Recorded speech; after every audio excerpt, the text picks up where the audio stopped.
Pourquoi les femmes françaises n'obtiennent-elles le droit de vote qu'en 1944 ?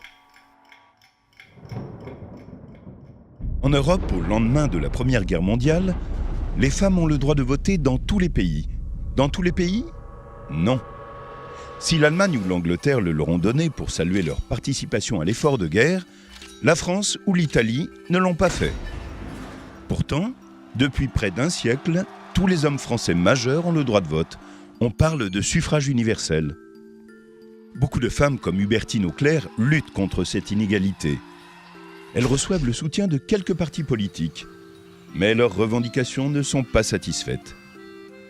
D'abord car beaucoup de républicains se méfient de l'Église et soupçonnent les femmes d'obéir au curé et de voter pour des candidats favorables au retour d'un roi.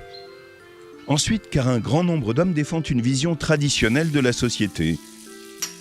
La femme est destinée à veiller sur son foyer et son rôle n'est pas de s'occuper de politique. Une féministe, Louise Weiss, s'en amuse. Même si vous nous donnez le droit de vote, messieurs, vos chaussettes seront reprisées. La question fait donc débat. Elle est évoquée à 77 reprises au Parlement entre les deux guerres. En 1940, la France s'effondre devant l'Allemagne. Au prix de plusieurs années de combat dans lesquels les femmes se sont engagées, le pays se libère. En plein conflit, le général de Gaulle, alors chef de la résistance, s'engage à réparer cette inégalité. Pour lui, c'est l'un des symboles de ce que doit être la France nouvelle d'après-guerre.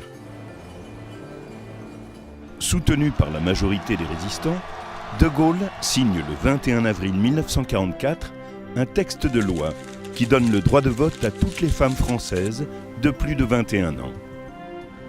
C'est en avril 1945, aux élections municipales, que pour la première fois, elles exercent ce droit.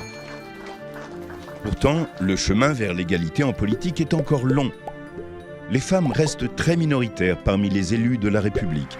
Une seule a été Premier ministre pendant 1 an, et aucune à ce jour n'a occupé la présidence de la République. En 1999, le principe de parité est inscrit dans la Constitution. Les partis politiques ont l'obligation de présenter autant de femmes que d'hommes aux élections.